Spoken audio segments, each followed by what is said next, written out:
Julie, ewan ko kung gusto mo itong sagutin na, pero alam naman natin nung nag-umpisa yung The Voice, may mga ganap-ganap sa Twitter.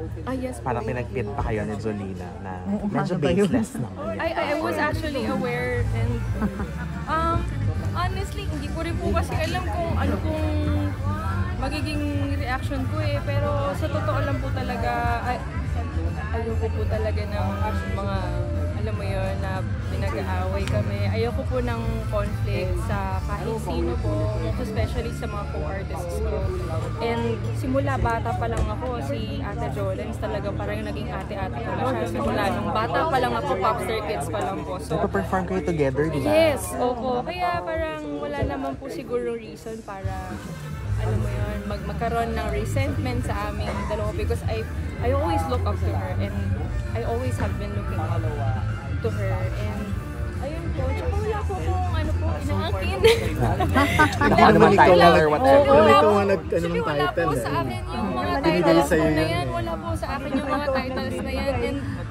And yes, si Ate Jolens talaga, she really deserves that more than anything anything in this world. So, parang ako, wala po talaga ako yung kaso. I mean, basta, I just want to work and, you know, I just love what I do. And wala po sa akin yung mga title. Basta gusto ko lang kumanta, gusto ko lang mag-work. Pero were you affected by the tweets? Kasi syempre tinatag ka, di ba? Ganyan.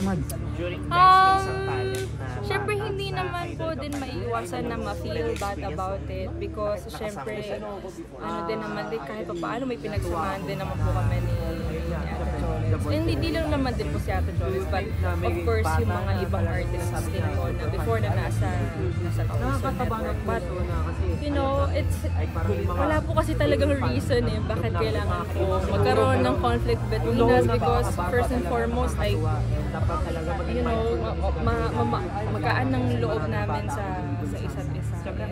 We respect, I have so much respect for them and for Ate Jolens as well. Kaya magiging title mo na siguro, Mrs. Cruz. Ang grabing ngiti.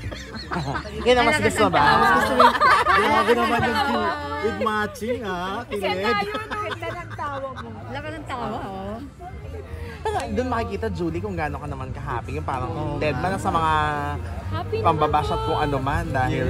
Tsaka okay lang po yun kasi part naman po talaga yan ng buhay natin Ako naman po, wala naman po piniplease. Wala naman po kailangan. Wala po akong resentment sa kahit kanino po and wala po akong... Positive lang. Opo, good vibes lang talaga. Tsaka yan ang kailangan ng world natin ngayon, di ba? Positivity talaga.